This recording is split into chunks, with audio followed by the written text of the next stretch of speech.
Hello बच्चों, good morning. जैसा कि इसके पहले आपको कक्षा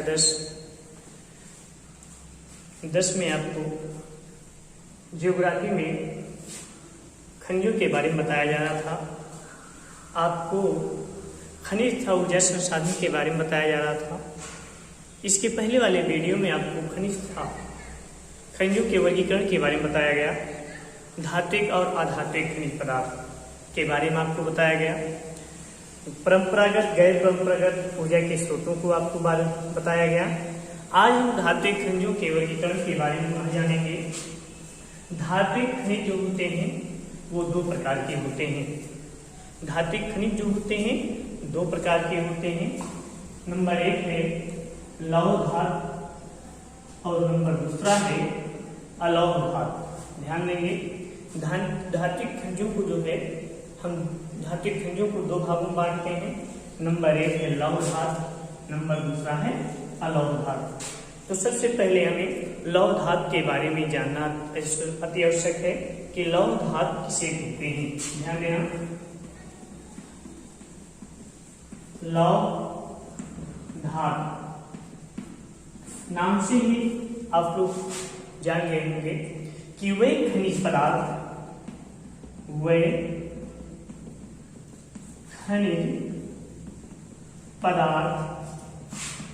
जिसमें लोहे के अंश अर्थात या कहेंगे लोहांश की मात्रा के अंश, लोहांश की मात्रा लिखते हैं यहाँ, ठीक है, की मात्रा अर्थात लोहे के अंश पाए जाते हैं, उन्हें लौह धातु कहते हैं। ध्यान से समझेंगे, लौह धातु किसे कहते हैं? वे खनिज पदार्थ जिसमें लोहे के अंश अर्थात लौह अंश की मात्रा पाए जाते हैं, उन्हें हम खनिज पदार्थ कहते हैं। जैसे उदाहरण ले लेंगे, जैसे मैग्नीज, कोबाल्ट, निकेल, ये ऐसे खनिज पदार्थ हैं उनमें लोहे की मात्रा पाए जाते हैं। आज पुनः समझोगे, वे खनिज पदार्थ जिसमें लोहे के अंश अर्थात लोहांश की मात्रा पाए जाते हैं, उन्हें हम लौह धातु कहते हैं। जैसे मैग्नीज है, कोबाल्ट है, निकेल है, क्रोमियम आदि है, ठीक है। अब हम बात करते हैं अलौह धातु की। अलौह धातु किसे कहते हैं? ठीक इसी का उल्टा आप समझ भी गए होंगे। अलौह धातु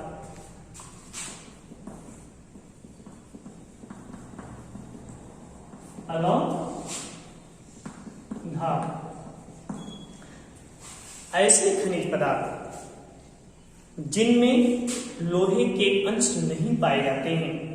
ऐसे खनिज पदार्थ जिनमें लोहे के अंश नहीं पाए जाते हैं, उन्हें हम अलौह खनिज पदार्थ कहते हैं। या कहेंगे जिन खनिज पदार्थों में लोहे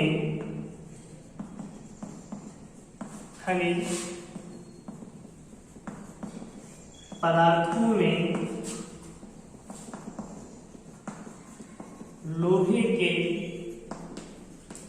अंश नहीं पाए जाते हैं,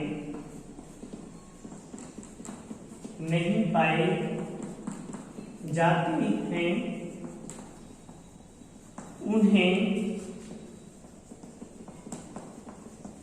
अलौह खनिज पदार्थ कहते हैं। जिन खनिज पदार्थों में लोहे के अंश लौहांश की मात्रा नहीं पाए जाते हैं या ना के बराबर पाए जाते हैं, उन्हें हम अलौह खनिज पदार्थ कहते हैं। जैसे, जस्ता, जैसे नहीं, उदाहरण में देखिए, जैसे जस्ता, जैसे जस्ता हो गया आपका।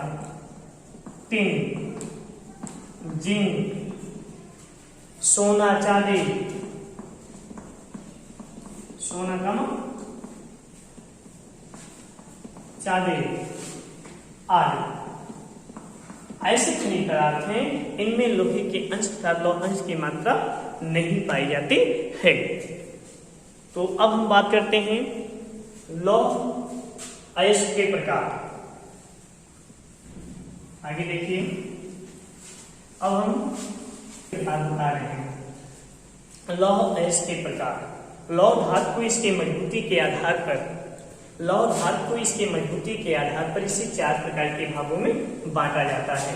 नंबर 1 है मैग्नेटाइट। मैग्नेटाइट सबसे अच्छी और उत्तम किस्म की लौह अयस्क है। इसमें लगभग 70% जो है 70% लौह अयस्क की मात्रा पाई जाती है। नंबर 1 है मैग्नेटाइट। मैग्नेटाइट सबसे उत्तम प्रकार का लौह अयस्क है। इसमें लगभग 70% लौह अंश की मात्रा पाई जाती है। दूसरा है हेमेटाइट। हेमेटाइट भी एक उत्तम प्रकार का लौह अयस्क है। इसमें 50 से 60% तक लौह अंश की मात्रा पाई जाती है। तीसरा है लिमोनाइट। यह हेमेटाइट से थोड़ा कम या कहेंगे निम्न वर्ग का लौह अयस्क है। इसके बाद सबसे निम्न वर्ग का जो लौह अयस्क है वह सेलेनाइट है। अब हम आपको बताएंगे, पुनः समझोगे।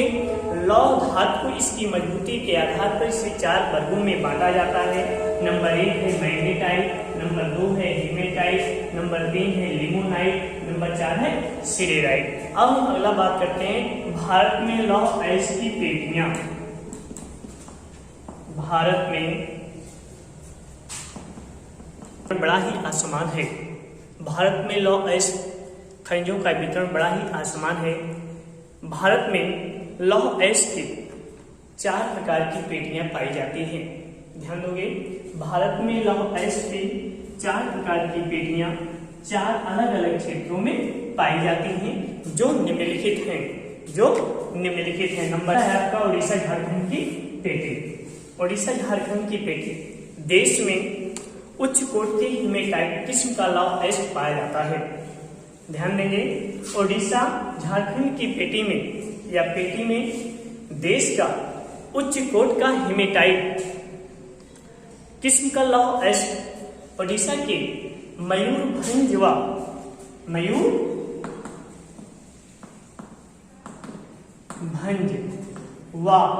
ध्यान देंगे, मयूरभंजवा केंदुरपुर, कहाँ है? केंदुझर है। ध्यान देंगे, सॉरी, केंदुझर जिलों में बदामा नाम के पहाड़ के खदानों से निकाला जाता है। इसी के निकट स्थित झारखंड में, इसी के निकट स्थित झारखंड में या झारखंड के सिंहभूम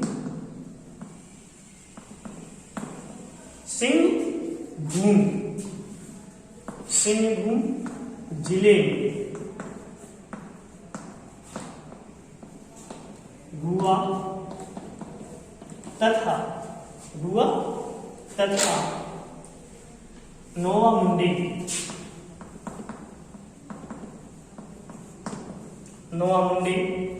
हेमेटाइट अयस्क का खनन किया जाता है।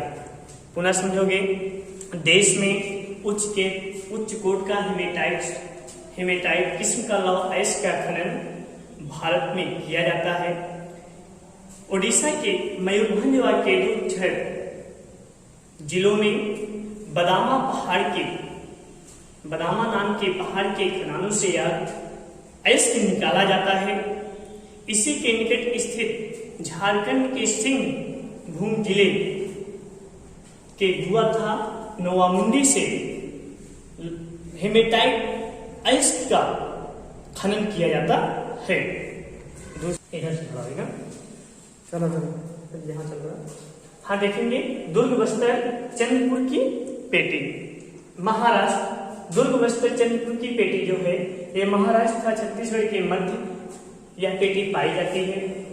छत्तीसगढ़ के बस्तर जिले के, ध्यान देना, छत्तीसगढ़ के बस्तर जिले के बेलाडिल्ला नामक पहाड़ी श्रृंखलाओं के बीच में यह उत्तम किस्म के हेमेटाइट लौह अयस्क पाया जाता है।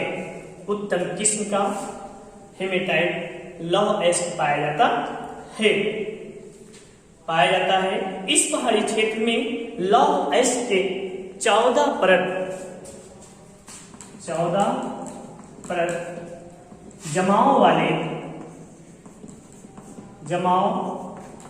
वाले लौह अयस्क पाए जाते हैं। लौह अयस्क पाए जाते हैं। यह उत्तम किस्म का अयस्क है। इसका इस्पात बनाने में इसमें आवश्यक तत्व के भौतिक गुण जो हैं विद्यमान हैं। इन खदानों का लौह अयस्क भारत के विशाखापट्टनम पत्तन से जापान तथा दक्षिण कोरिया को निर्यात किया जाता है। अब शब्द आया था भी पत्तन, तो सबसे पहले पत्तन भी समझोगे या बंदरगाह किसे कहा जाता है, क्योंकि समझते चलो। इसके पहले मैं आपको भी एक बार बता चुके हैं। समुद्र तट का वह कटा फटा स्थान जहाँ पे समुद्री जहाज आके रुकते हैं, अर्थात आयात और निर्यात वस्तुओं को बेचने व खरीदने के लिए जहाज पर जहाजों में सामानों को लादा जाता है। ठीक है, उस स्थान को जो है निर्यात कहते हैं, अर्थात समुद्र का वह कटा पिटा छटा स्थान जहाँ पे समुद्र आके रुकते हैं, जहाँ पे समुद्री जहाजों पर सामानों को लादा जाता है, उस स्थान को पत्तन या बंदरगाह कहते हैं। विशाखापट्टनम शब्द आया था, विशाखापट्टनम आंध्र प्रदेश के तट पर बंदरगाह है। अगला देखेंगे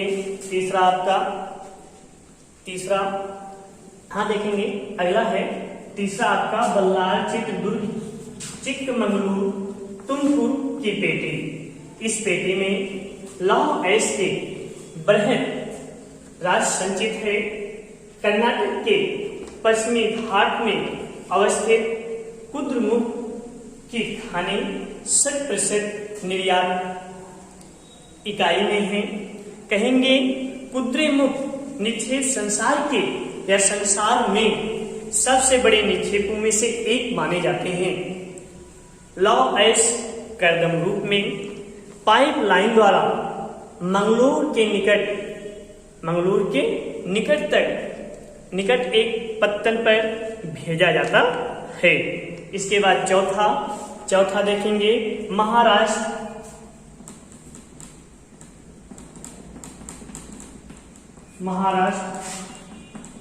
गोवा की पेटी। महाराष्ट्र गोवा की पेटी देखेंगे।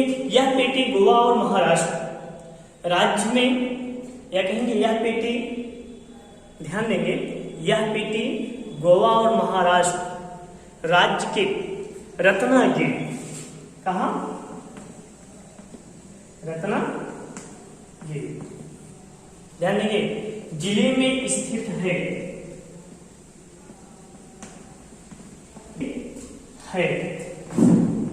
पुनः समझोगे, यह पेटी गोवा और महाराष्ट्र राज्य की, यह पेटी गोवा तथा महाराष्ट्र के रत्नागिरी जिले में स्थित है। यद्यपि यहाँ का लोहा उत्तम प्रकार का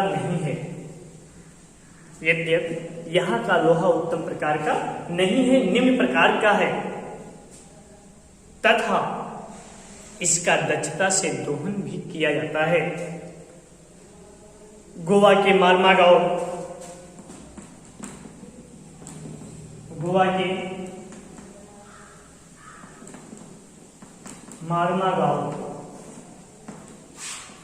पत्तन से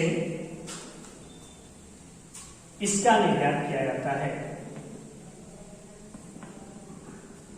इसका निर्यात किया जाता है। पुनः समझोगे, यह पेटी गोवा तथा महाराष्ट्र राज्य के रत्नागिरी जिले में स्थित है। यद्यपि यहाँ का लोहा उत्तम प्रकार का नहीं है तथा इसका दक्षता के साथ दोहन किया जाता है। इस लौह अयस्क को गोवा के मारमा गांव पत्तन से निर्यात किया जाता है। तो बच्चों, आज के वीडियो में इतना ही। जैसा कि आज के वीडियो में आप लोगों को धात्विक खनिजों से लेकर के धात्विक खनिजों के प्रकार, लौह और अलोह धातु किसे कहते हैं, लौह धातु किसे कहते हैं, लौह अयस्क के प्रकार के बारे में बताया गया आपको। फिर आपको भारत में लौह अयस्क की पेटियों के बारे में, जैसे आपको उड़ीसा झारखंड की पेटी, दुर्ग बस्तर चंद्रपुर की पेटी, बल्लार चित्र दुर्ग चिकमंगलूर तुमकुर की पेटी बताया गया। चौथा आपको महाराष्ट्र गोवा की पेटी के बारे में बताया गया। आगे की वीडियो में आपको अधात्विक खनिजों के बारे में बताया जाएगा, जिसमें कोयला है। आपको कोयला के बारे में बताया जाएगा। तब तक के लिए धन्यवाद।